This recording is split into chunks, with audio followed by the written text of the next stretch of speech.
ছেলে ওই রকম কাজ করতো, মাসুম নাম ছিল, দেশ থেকে মাসুম অনেকে নাম রাখে। মাসুম মানে কি? নিষ্পাপ। আমাদের কেউ নিষ্পাপ আছে? শেখ নিষ্পাপ? আমি তো পাপযুক্ত। শেখ নিষ্পাপ আছে কেউ? রাসূলুল্লাহ সাল্লাল্লাহু আলাইহি ওয়াসাল্লাম নিষ্পাপ বলতে পারেন, মাসুম, তার একটা ব্যাখ্যা আছে। তো বাকি কেউ মাসুম কি? কেউ নিষ্পাপ নয়। তাহলে মাসুম নাম রাখা ঠিক? অবস্থা মিথ্যা কথা হয়ে গেল না? তো বলছো তা তোমার নাম তো মিথ্যা তাহলে, তাই না? এই জন্য মাসুম নাম রাখা জায়েজ নাই।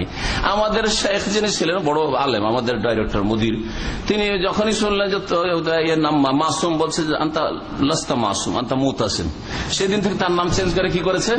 মুতাসিম। মুতাসিম মানে আঁকড়ে ধারণকারী, মজবুত করে ধারণকারী, যে আল্লাহকে ধরতে পারে। ওমাইয়াতাসিম বিল্লাহ ওয়া আতাসু বিহাবলি, আল্লাহর রশিকে মজবুত করে ধরতে পারে, আল্লাহর কিতাব কোরআন হাদিসকে মজবুত করে ধরতে পারে, তাই না?